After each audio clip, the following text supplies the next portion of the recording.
morning. Good morning from Savannah Avenue, the Hideaway, and the Bullock County Historical Society.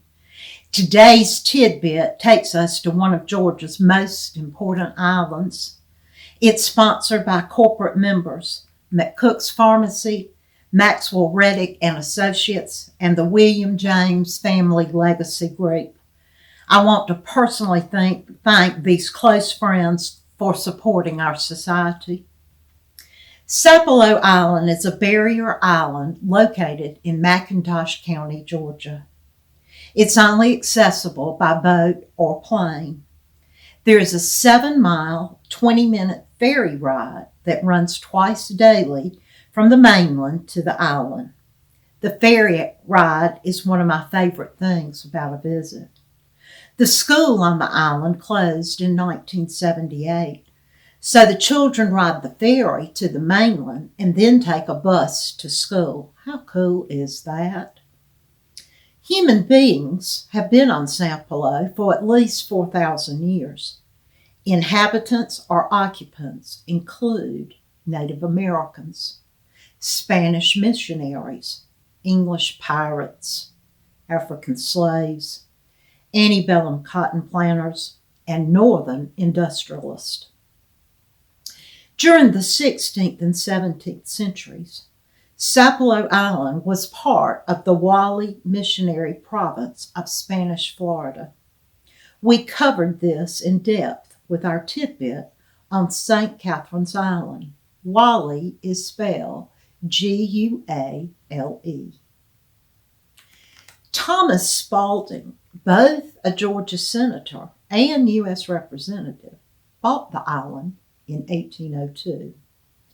He owned over 400 slaves, and his plantation sold live oak lumber for shipbuilding, introduced irrigation ditches, and cultivated Sea Island cotton, corn, and sugarcane. He built the first mansion on the south end of the island. It was one of the finest estates of coastal Georgia, and it had 2-foot-thick tabby walls. They could withstand even the most severe hurricanes. It was Spalding's own design and incorporated features of Monticello. Spalding visited Monticello and Thomas Jefferson during his time when he was in the U.S. Senate.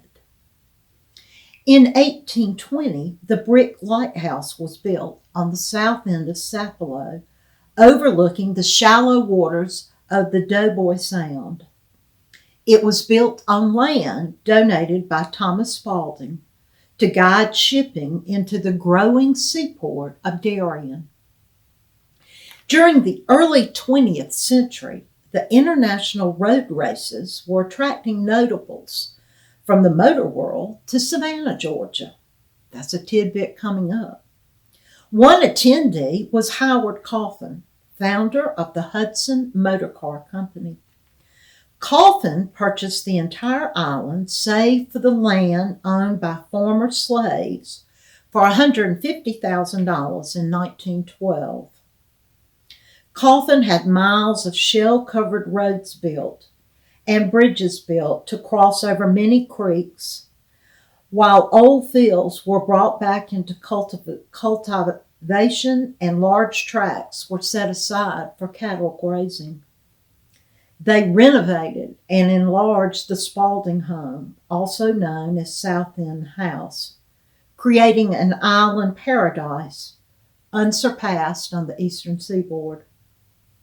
Former presidents Calvin Coolidge and Herbert Hoover were visitors here, as well as aviator Charles Lindbergh. Here's President Coolidge. R.J. Reynolds bought Sapelo from Coffin in 1934 during the Great Depression and continued the tradition of agricultural experimentation on the island. Reynolds and his family were part-time residents of Sapelo for 3 decades. Kid Carolina, the story of his life, is riveting. Truly a great read. Bill and I couldn't put it down. Reynolds founded the Sapelo Island Research Foundation in 1949. His last wife sold Sapelo to the state of Georgia for $1 million in two transactions in 1969 and 1976. Today, the University of Georgia oversees a marine institute on the island, which is still funded from monies by the Reynolds Foundation. Sylvia Harville, a dear friend of mine and a great BCH member, has her own Sapelo Island story that revolves around Dick Reynolds. She was a court reporter in the early 1960s. Dick was going through his second divorce trial from his third wife. Yes, he had two divorce trials from her, and in the meantime, he became a polygamist and married his fourth wife. You gotta laugh. Back to Sylvia. She was asked to ride the ferry to Sapelo and go to the mansion, the South End house. At the house, she was given a shoebox full of costume jewelry, necklaces, bracelets, brooches with huge, gaudy stones. She was also in the jungle room when Dick Reynolds tried to scare her by turning on the lights. She carried the box to the ferry and then on the ferry across the Sound into Darien and then into the courthouse of McIntosh County. Then she learned that everything in the box was real. Yes, there were huge emeralds, rubies, and diamonds in the box. There were millions of dollars in the jewel box. On the seat of the ferry, this box sat, and I hope Sylvia looked at it occasionally. Perhaps the person most responsible for preserving the Geechee Gullah culture on Sapelo Island is Cornelia Walker Bailey. I'm honored to have one of her sweetgrass baskets. I'm also honored to have met her. We lost Cornelia in 2017. Her book, God, Dr. Buzzard, and the Bolito Man, a saltwater Geechee talks about life on Sapelo Island, Georgia, is absolutely fabulous. I couldn't put it down. She spins tales about her life, her ancestors' lives, and the history of Sapelo as only one who has lived here could do. After emancipation, the former slaves on the island established several settlements. Here is a map with these communities, such as Raccoon Bluff, Bale Marsh, Chocolate, Hanging Bull, and Bourbon. The only remaining Gullah Geechee community on the island is Hog Hammock. This community has a general store, a bar, public library, homes, and a few vacation rentals.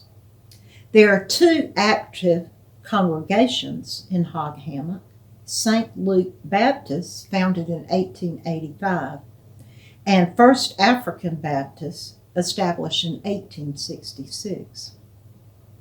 I found it fascinating to hear about Cornelia's great-grandfather, Balilah Mohammed, an enslaved person and Muslim from West Africa who worked on Thomas Spalding's plantation.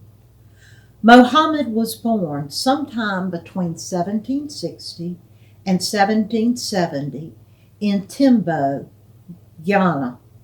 He was 14 when he was captured in tribal warfare, enslaved, and taken to the Bahamas. Thomas Spalding purchased him in 1803. He became the overseer of all activities on Sapelo by 1810. This is very fascinating. He authored the earliest known Islamic text in the Americas. It's a 13-page document of Muslim law and prayers. Gib Walker operates a bed and breakfast on Sapelo. He married my dear friend Aunt McCrae's first husband. Gibb is related to Cornelia Walker Bailey and has descendants that are original settlers. We have an outing planned to spend 2 nights on the island. Many years ago, I stayed in the Reynolds Mansion. Even though I've been to Sapelo many times, this will be the only second time that I've been there for the night. Annette, start packing your bags. I simply adore Sapelo Island. Let's all go one day on a trip. Thanks so much for sharing your time. Bye.